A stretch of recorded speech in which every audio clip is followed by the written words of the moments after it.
He just turned his head and looked. He stared at the altar. There was no one. But then, the toy car by the altar. It's moving by itself. To the left, to the right, to the left, to the right, but no one is there.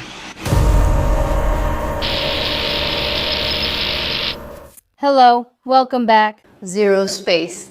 I'm Joey Pink. I'm Jazz. Today we're going to talk about... Money. Who doesn't love money? Yeah, I want to get rich. I want to get rich too. I want to have a few million. I don't know the next line, sorry. Will you buy 4D? Oh, I don't buy 4D. Did you buy Toto? I don't know how either. Can you teach me? Did you get the lottery ticket? What is the grand lottery? Big Sweet.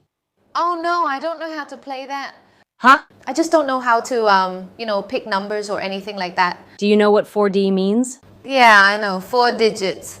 You don't understand? Maybe 4D isn't what you think. Okay, I know 4D means 4 digits. It's a number. Yeah. And then duo is... Actually, I don't understand duo, but duo is... I know you can choose it yourself. Yeah. Do I want number 1 or 24? 6 numbers minimum. Oh, 6 numbers. Yes, at least 6 numbers. Oh, at least 6 numbers? It's only $1. Give it a try. I know I can, I understand. If you buy it, there's hope.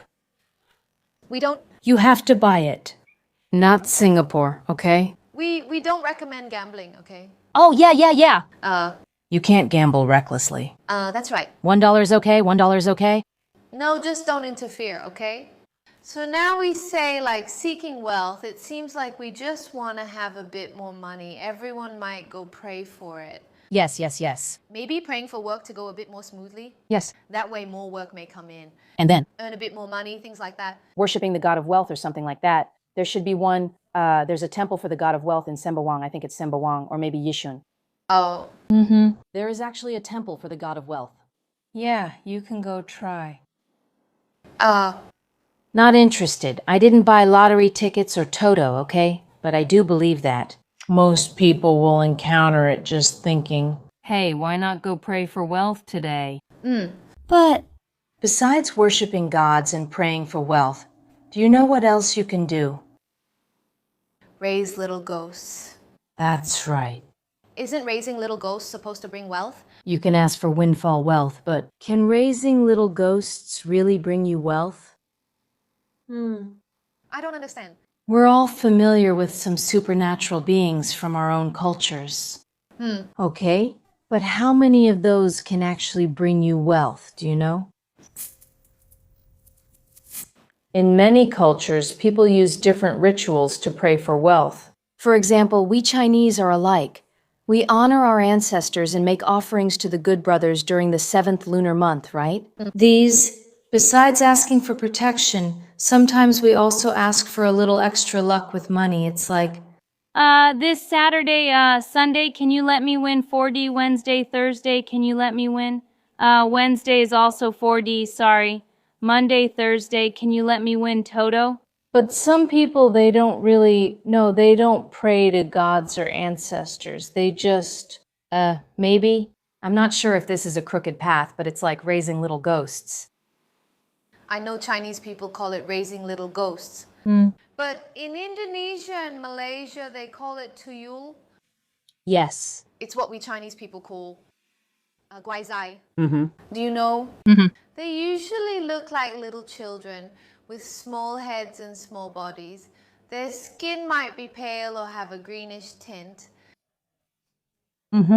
Tuyul, A bit greenish. yes, Okay.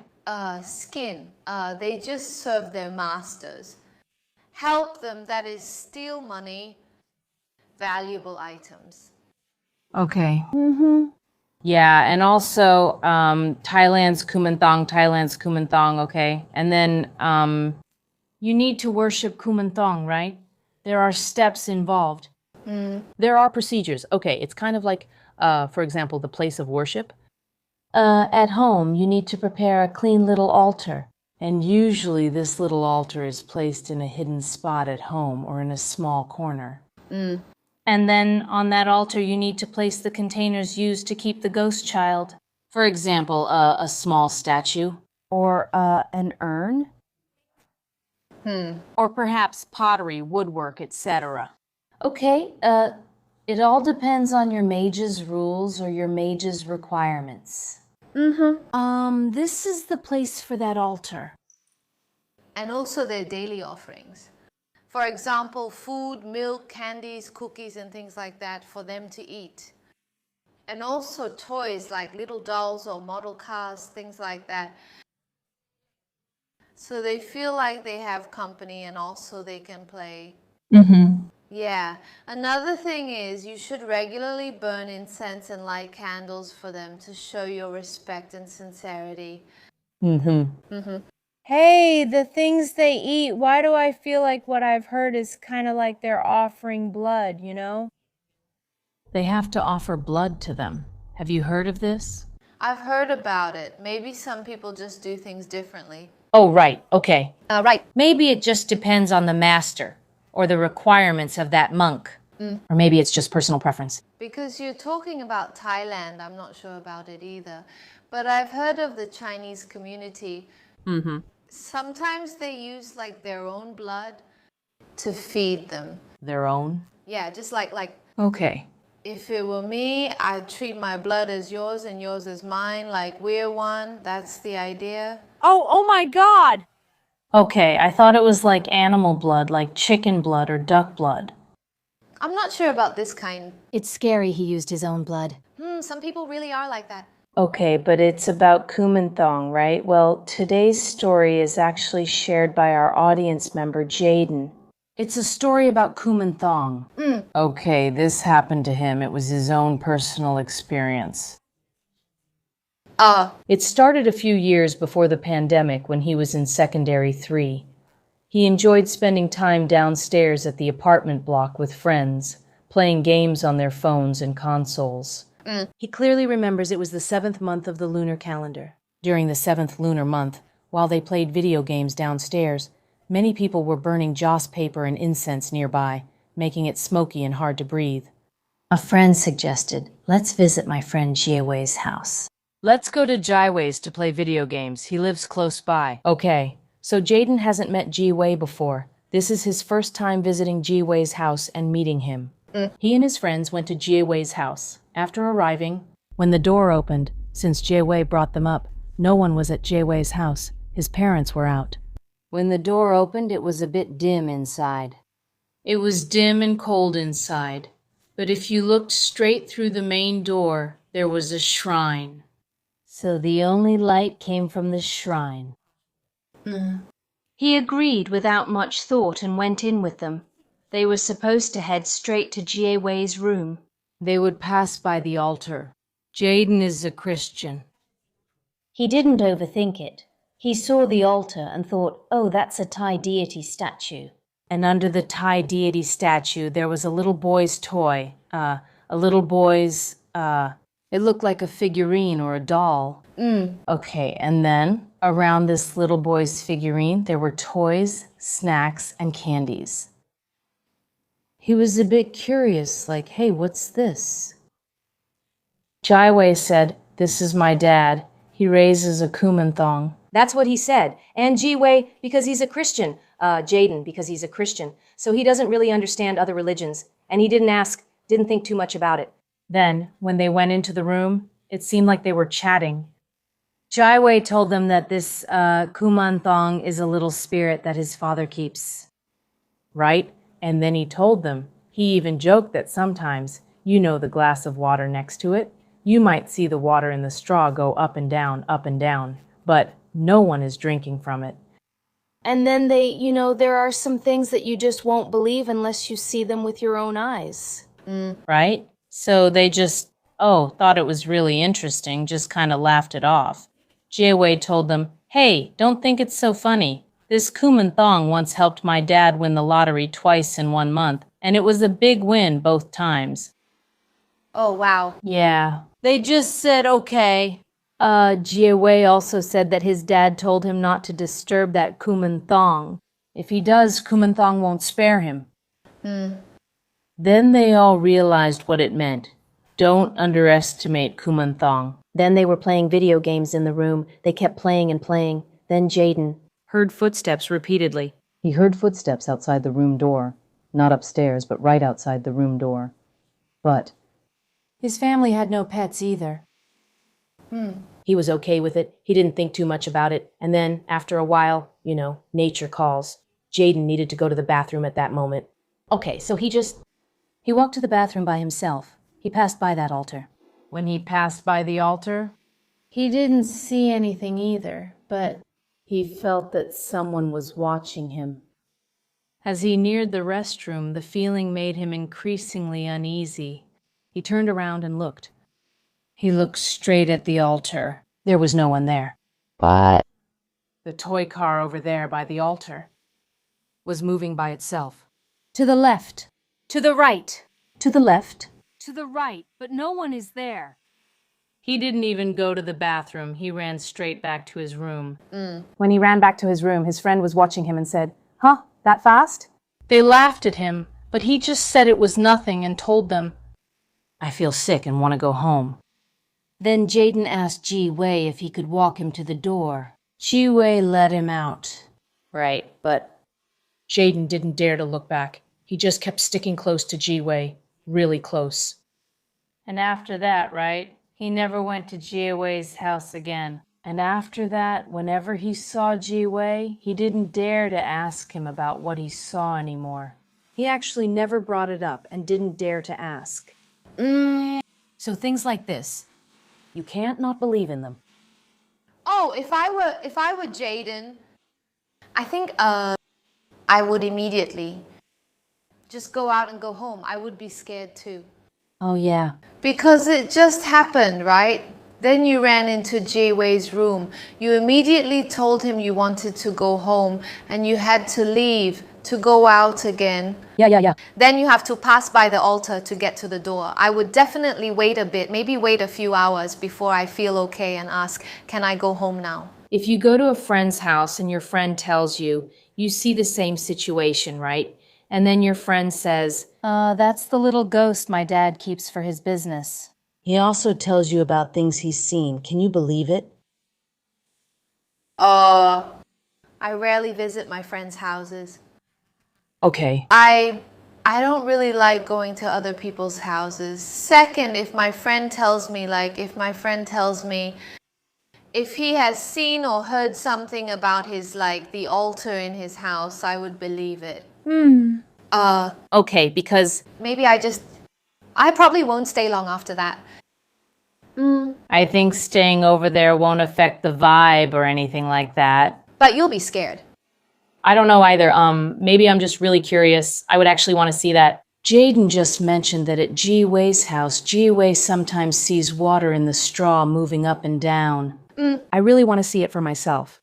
I don't think I will. I want to see that toy move on its own, too. I wouldn't. If I could, I'd avoid that altar and just walk by. I won't care if I hear a sound. And then turned around and went back to his room. I think I would be scared, but I still want to see it. But I think about this Kuman thing, right? I think The situations all seem similar, like the things that happened, because I have a friend of a friend. Okay, he said he told us, right? His dad is a businessman. And they also keep little ghosts at home. Sometimes a toy ball in their house just rolls around by itself. Yeah, when I heard that, I was really thinking... I asked him if he was scared, and he just said, I'm used to it. Yeah, he's used to it. And then, you see, Jayden's story is that he plays with the car like this, just playing by himself over there. It all seems the same. Really, every single one is pretty much the same. I think it's just raising little ghosts. If the intention is good, then it's okay. Yes. Afterward, I researched Kuman Thong. Kuman Thong is actually an aborted child. Then a monk would perform some rituals for this spirit and place it inside a small doll.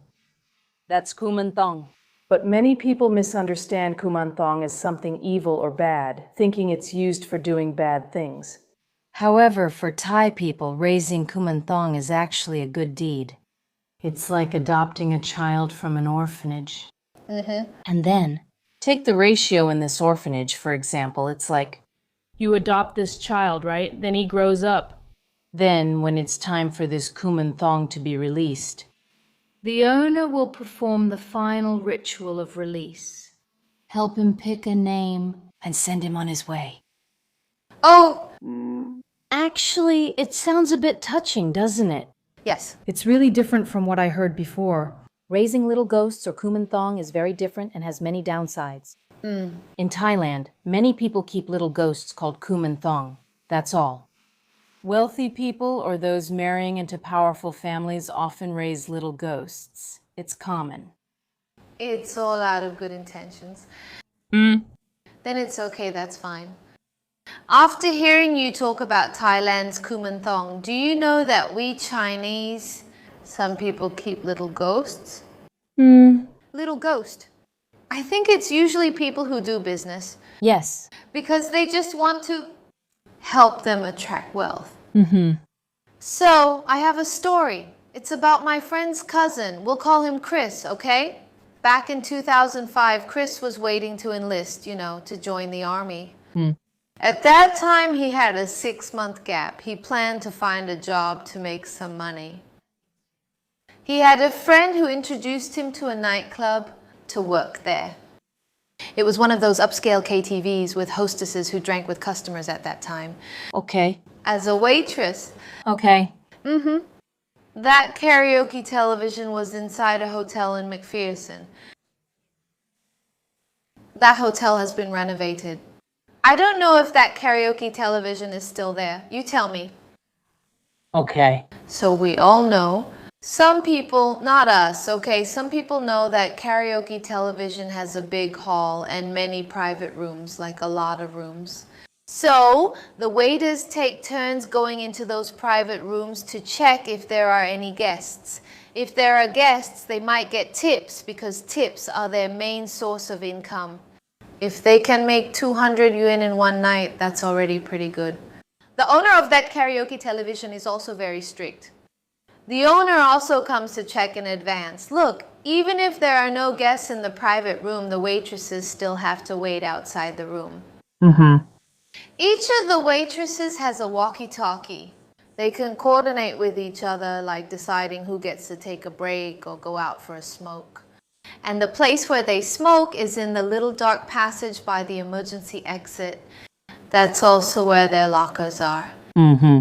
He said that during his time working there, he wouldn't say there were too many supernatural events happening, but there were about 5 times. He caught a glimpse out of the corner of his eye, vaguely seeing something or maybe a person walking by.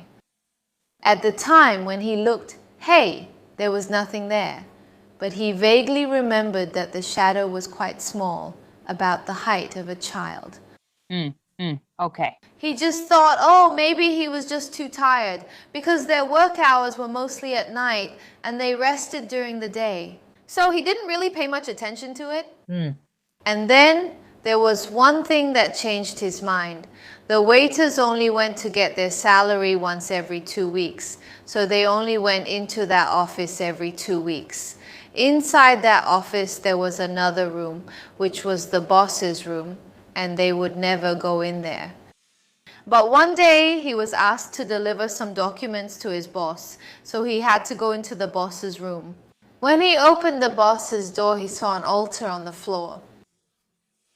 On that altar, there was a talisman and 5 miniature coffins. Although the waiter wasn't responsible for cleaning, Chris always noticed that the floor inside the private room, there were always candies on the floor. He initially assumed the guest brought the candies, but later he realized it was actually the boss. Because every time the boss went from one private room to another, he would have a bag of candies in his hand. And then in every private room, he would toss some candies.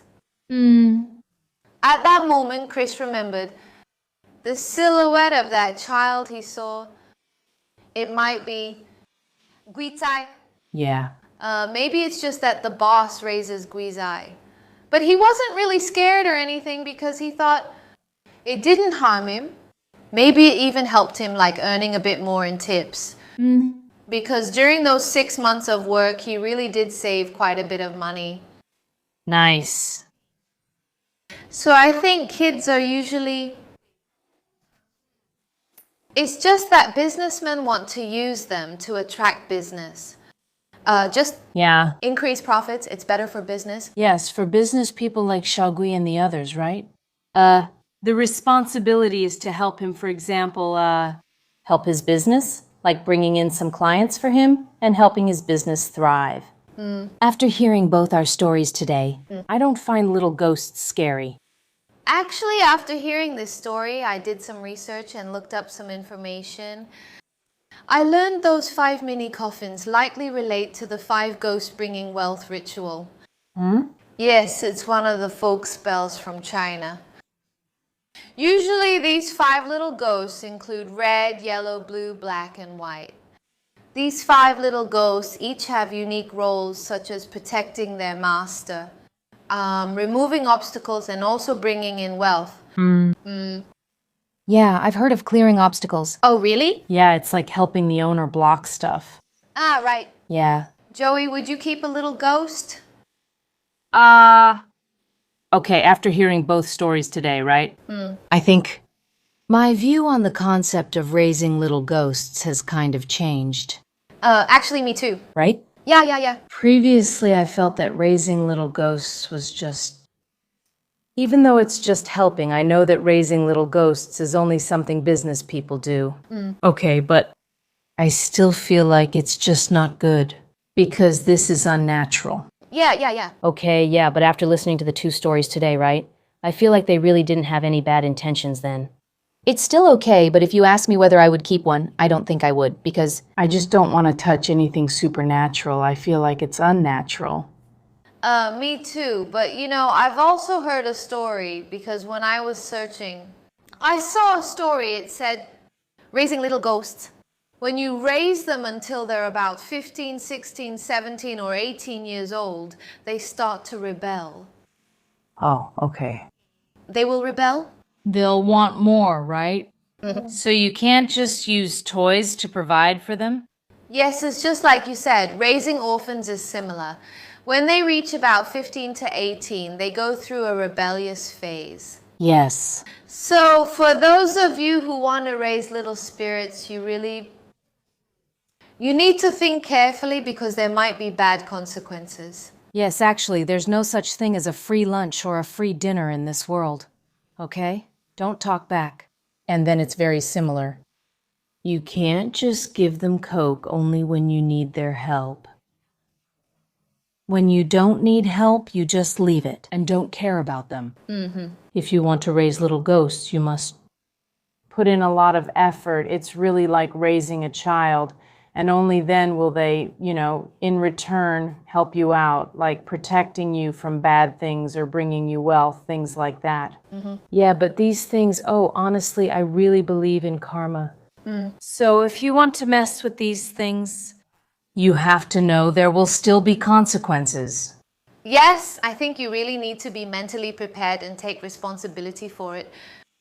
And there's another responsibility, which is you need to, from start to finish, you can't just raise it halfway and then say, I don't want to take care of it anymore. Yeah.